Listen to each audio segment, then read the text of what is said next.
नमस्कार दोस्तों, संस्कृत शिक्षण में आपका स्वागत है।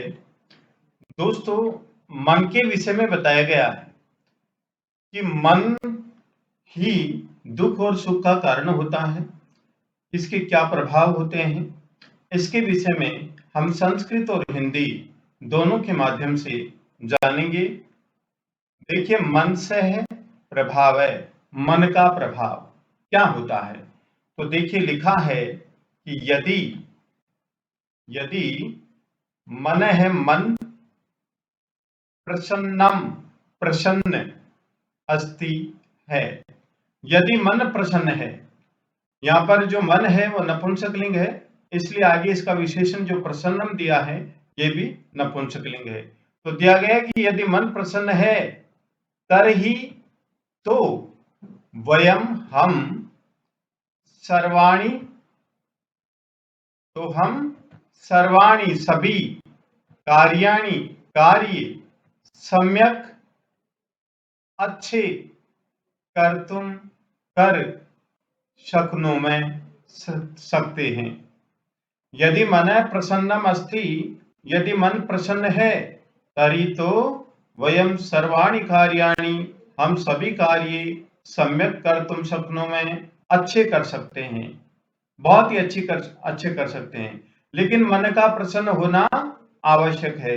अब मन प्रसन्न कैसे हो, हम ऐसा क्या करें कि मन प्रसन्न हो। सबसे पहली बात है कि हम सामने जो भी होता है उसको जो कुछ कहते हैं तो सबसे पहले हमें सोचना चाहिए कि हम जो सामने वाले को कह रहे हैं उसको हमारे वाक्य से संतोष प्राप्त होगा या नहीं।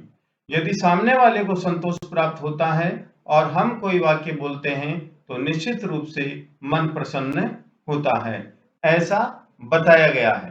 तो देखिए, हिंदी में भी लिखा हुआ साथियों, यदि मन प्रसन्न है तो हम सभी कार्य अच्छे कर सकते हैं, इसलिए मन का प्रसन्न होना बहुत ही आवश्यक है। अब देखिए आगे मन के विषय में और बताया गया है साथियों, मन है, मन, फिर आगे खिन्नम, खिन्न, असंतुष्टम वा, असंतुष्ट, वा मीन्स अथवा, अस्ति मीन्स है। क्या बताया गया है कि मन खिन्न अथवा असंतुष्ट है। हिंदी में भी लिखा हुआ है मन खिन्न अथवा असंतुष्ट है चेत यदि, तो अस्माकं प्रेरणा, हमारी प्रेरणा न भवति, नहीं होती है, तो हमारी प्रेरणा नहीं होती है। तो लिखा हुआ यहाँ पर यदि मन खिन्न अथवा असंतुष्ट है तो हमारी प्रेरणा नहीं होती है, कोई भी कार्य करने के प्रति हमारी इच्छा होती ही नहीं है। इसलिए कोई भी कार्य करने के प्रति हमारे मन में संतुष्टि होना आवश्यक है। नेक्स्ट लाइन देखिए, अतः है, इसलिए, हिंदी में देखिए अतः मीन्स इसलिए। फिर आगे मन से, मन से मीन्स मन की। आगे प्रसन्नता रक्षणम, प्रसन्नता की रक्षा, इसलिए मन की प्रसन्नता की रक्षा अत्यंतम, अत्यंतम आवश्यकम, अति आवश्यक है, अत्यंतम आवश्यकम, अति आवश्यक है। फिर दोबारा देखेंगे, अतः इसलिए मन से मन की प्रसन्नता रक्षणम, प्रसन्नता की रक्षा अत्यंतम, अति आवश्यकम, आवश्यक है। मन की प्रसन्नता की रक्षा अत्यंत आवश्यक है। आगे देखिए, जय, जय का मतलब होता है जीत, और पराजय मीन्स हार, दोनों का आरंभ है, प्रारंभ, अपि भी, हार और जीत दोनों का आरंभ भी जनानाम, लोगों के, मनसी, मन में, भवती होता है। जय पराजयो आरंभ है, हार और जीत का आरंभ भी, अपि मीन्स भी, जनानाम मनसी भवती, लोगों के मन में होता है। यहाँ पर जनानाम ऊपर डॉट है साथियों, ये ध्यान रखेंगे आप। हार और जीत का आरंभ भी, हार और जीत का आरंभ भी मनुष्यों के मन में होता है। ये हम ध्यान रखेंगे। ठीक है, नेक्स्ट देखिए, स्नेह से, स्नेह का, स्नेह देखिए स्नेह, और शत्रुताया, शत्रुता का, स्नेह और शत्रुता का, आरंभ है अभी, आरंभ भी, स्नेह और शत्रुता का आरंभ भी, तेसाम उनके, तेसाम उनके, मनसी, देखिए मनसी मीन्स मन में, मनसी मीन्स मन में, एवं इस प्रकार यही, एवं भवती होता है,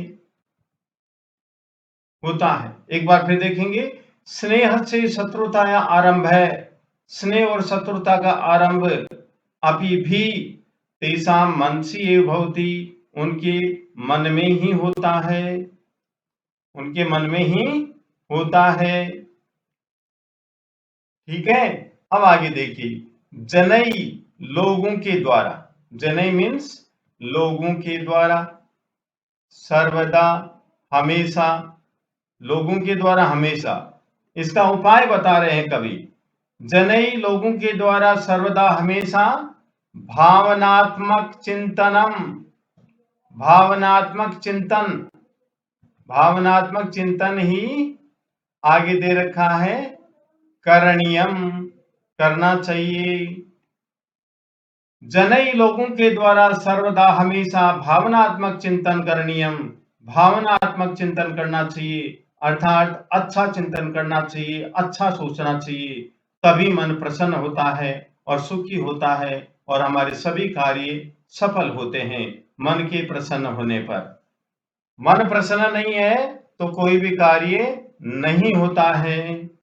इसलिए मन के प्रसन्न रखने के लिए मनुष्य को निरंतर प्रयास करते रहना चाहिए, और जो मन को खिन्न रखता है उससे हमेशा दूर रहना चाहिए, जिसके कारण से मन दुखी होता है, ऐसा कोई कारण है तो उससे दूर होना चाहिए और धीरे धीरे मन को प्रसन्न करने की कोशिश करनी चाहिए। अभावनात्मक चिंतन करता, अर्थात अभावनात्मक चिंतन करता, जीवने, जीवन में, अभावनात्मक चिंतन करता जीवन में, सर्वत्र, सभी जगह, सदैव, सदैव, कष्टानि एव, कष्ट ही, अनुभवती मीन्स अनुभव करता है। फिर दोबारा देखेंगे हम, अभावनात्मक चिंतन करता, जीवने, जीवन में, सर्वत्र सभी जगह, सदैव हमेशा, कष्टानि एव अनुभवती, कष्ट ही अनुभव करता है। इसलिए कभी भी अभावनात्मक चिंतन नहीं करना चाहिए, हमेशा अच्छे कार्य करने के लिए चिंतन करना चाहिए। बताया गया है, अतएव उक्तम, इसलिए इस प्रकार कहा गया है, क्या कहा गया है, मन एवं मनुष्याणाम, मन इस प्रकार मनुष्याणाम, मनुष्यों के, बंधन मोक्षयो कारणम, बंधन और मोक्ष का कारण होता है। इसलिए इसलिए इस प्रकार कहा गया है कि मन ही मनुष्य के बंधन और मोक्ष का कारण होता है। कहने का मतलब मन प्रसन्न है तो हमारी स्टडी भी अच्छी होती है, पढ़ाई में मन लगता है और हमें अच्छे मार्क्स प्राप्त होते हैं, मन प्रसन्न होता है तो, और हम मुक्त हो जाते हैं, हमारे जो माता पिता बड़े प्रसन्न होते हैं और हम भी पिछली क्लास से मुक्त हो जाते हैं और आगे वाली क्लास में चले जाते हैं। इसलिए मन के प्रसन्न रहते हुए हमें शास्त्रों का अध्ययन करना चाहिए, पढ़ाई करनी चाहिए और पढ़ते हुए अपने मार्ग पर आगे बढ़ते रहना चाहिए और अपने माता पिता की आज्ञा का पालन करते रहने से मन में अत्यंत प्रसन्नता का अनुभव होता है। ये हमें ध्यान रखना है। साथियों, यदि आपको वीडियो पसंद आया तो आप लाइक कीजिए, शेयर कीजिए, कमेंट कीजिए, सब्सक्राइब कीजिए। धन्यवाद।